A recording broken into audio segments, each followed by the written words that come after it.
In this video, I wanted to share with you guys this faux stained glass that I made for my wedding. So I'm going to be using some gallery glass paint to make this fake sign. So like I said, I got some gallery glass paint that I just found on Amazon. You can get it in Michael's too, I believe. And you just start with this leading. It just is like kind of a normal stained glass process, but with paint. And much easier and much cheaper. So I'm starting out by just doing all the line work, and then I will go back through and fill all of the color in. So that is what I'm starting to do now. You can see all of the lines were done completely first before I started filling anything in. And don't shake this paint, because if you shake it you'll get a bunch of bubbles, and sometimes there's bubbles when you don't shake it, but I shook one on accident and had a ton of bubbles. And if you do get bubbles like I just got right there, I actually went back with a sewing needle before it dried and just like popped them, and it definitely helped, because in the end the bubbles aren't the worst, but they do, make a little bit of a difference.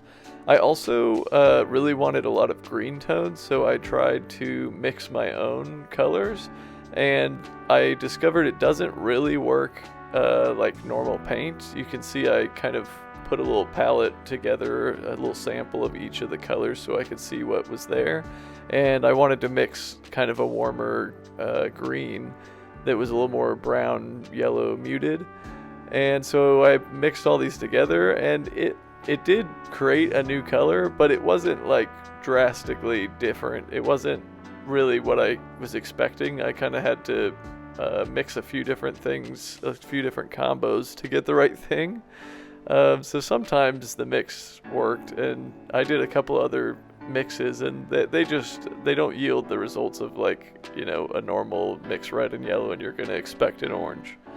So here I'm filling the rest of it in, and they also have a frost one. They have a lot of good options in there, but the frost kind of gives you that frosted glass look instead of a clear glass, which I loved.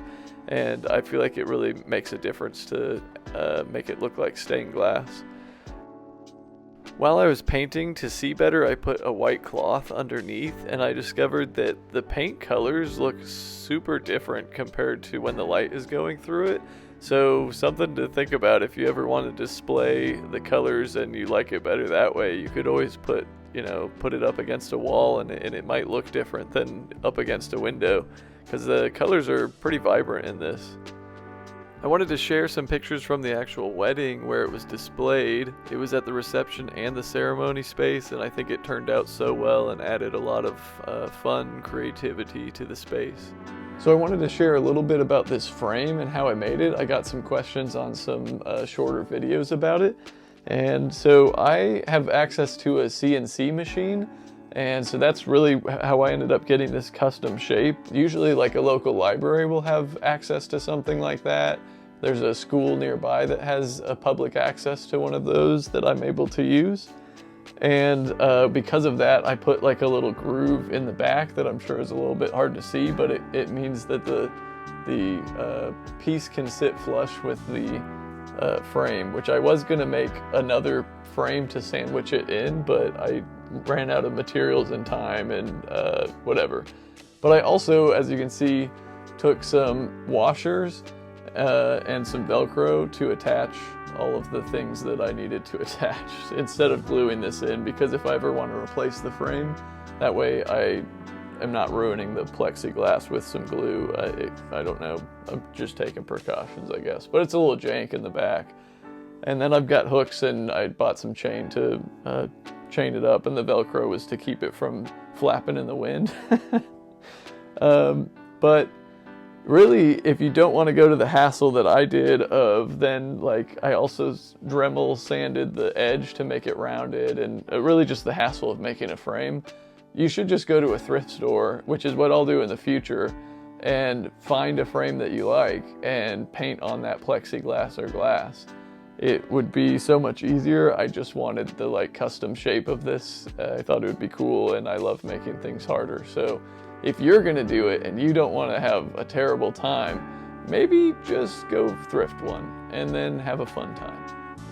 So hopefully you enjoyed this video and the process and everything, and make sure you subscribe if you did, and send me some photos of the creations that you make with the gallery glass, because I think it turned out pretty cool.